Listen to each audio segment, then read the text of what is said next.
Hello, everyone. How's everybody doing? I am doing well. This is my second favorite time of year, not just because I enjoy Christmas, but Halloween's my favorite, obviously, and I have a lot of Halloween slash monsters slash spooky babies, right? And I also have a lot of Christmas themed dolls. So I have a lot of props that are specific to those dolls and specific to Christmas that I only get to use this time of year. And so this is a lot of fun for me. I have 6 Grinches. One of them is actually a Grinch hybrid. He's a Sugar Plum Fairy Grinch hybrid that I made. I have this Krampus, and Krampus is, if you're not familiar with the legend, sort of considered the Christmas devil or the anti-Santa. He is a disciplinary figure. He comes and spanks naughty children or hauls them off if they're particularly naughty, puts them in his knapsack and, spirits away with them.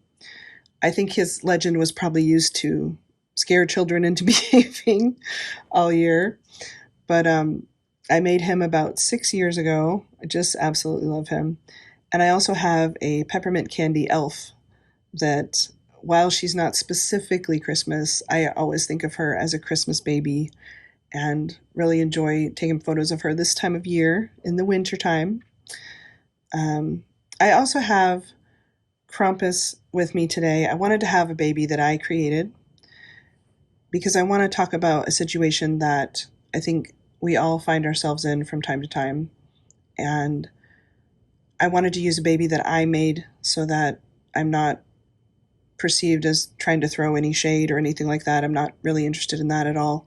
This is mainly about helping collectors through one of the tough spots in our hobby, which is getting a doll from either a friend as a gift or from an artist who may also be a friend, and then having a falling out with that person and losing the bond with the doll as a result.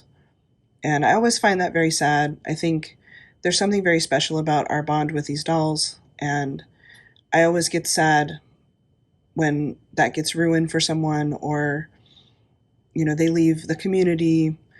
I always feel very sad about that. And most of again, without throwing shade and without mentioning names or anything like that, I had a very public, long-running conflict with a pretty well-known artist whose work, especially at that time, sort of dominated my collection.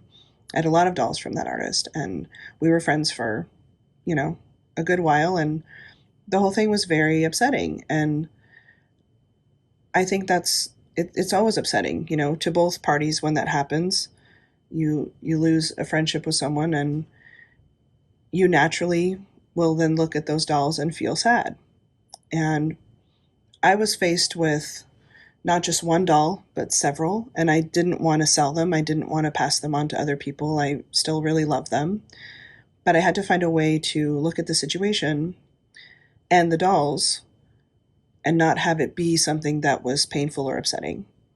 And so, as goofy as this might sound, and it does sound kind of goofy, but it worked for me, is I sort of think of it like human children, where you have a relationship with someone, you have children together, and then that relationship falls apart. You don't, toss the children out the window. Of course, you don't. And I know that's different than dolls, but bear with me. Stay with me here. You of course don't fault your children for that. And I sort of look at the dolls in a similar fashion. I try to remember, yes, it may have been given to me by this person or made by this person or whatever the case, but I have my own bond with my dolls. I've taken tons of photos, I've taken them out, I've done tons of videos. I've spent time with them when I'm off camera and not feeling well. And I've said this before, but their goofy little expressions sometimes, or just how cute and funny they are, it cheers me up. When I've taken all the pain meds and I've done all whatever I can do, it just helps in a way that nothing else does. And I think keeping that in mind, and like I said, keeping in mind that just like it's not the child's fault when human relationships fall apart and we crash into each other and cause damage, it's not the doll's fault if there's been a conflict and hurt feelings. So that's how I think about it. It's really helped me sort of reframe my mindset and keep bonds with dolls that, after that immediate conflict is over and you start to heal, I think I would have missed them very much. And I hate to see that happen to people. So if this helps even one person keep their bond with their doll that they love, then it's worth it. And I will see you guys soon. I have some more Grinch Christmas baby videos to make. And I hope you're all having a great, great December. And I'll talk to you soon.